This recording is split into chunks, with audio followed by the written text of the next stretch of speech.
Well, one of the greatest violations of human rights is the inability to live in peace. And if you go around the world and ask people which is the most warlike country on earth, which one do you think they would respond? The United States. Since we left the Second World War, and even before, but since we left the Second World War, the United States has been almost constantly at war in some part of the world. We've been in about 30 combats with different countries since the Second World War. Now we've just gotten involved in another one. I can't say that all of them were mistaken to be done. I think the First World War, the Second World War were very worthwhile. Some of the ones have not proven to be well. So I would say that the military-industrial complex, that is the manufacturers of all kinds of weapons, are very influential in the Congress and in the country as well. And so we know that they make a lot of profit when we are involved in buying weapons, and that includes submarines like I served on, or battleships like I served on, as well as tanks and armored vehicles and artillery and so forth.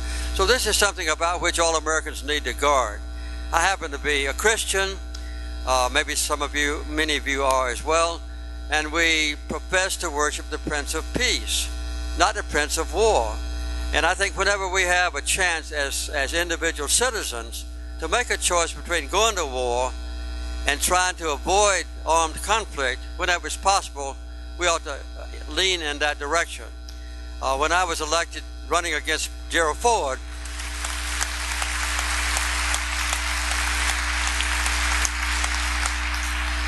one question, for instance, that involved me and Gerald Ford together, in 1976, when we didn't know who was going to be elected, there was a big problem about whether the United States was going to build a B-1 bomber.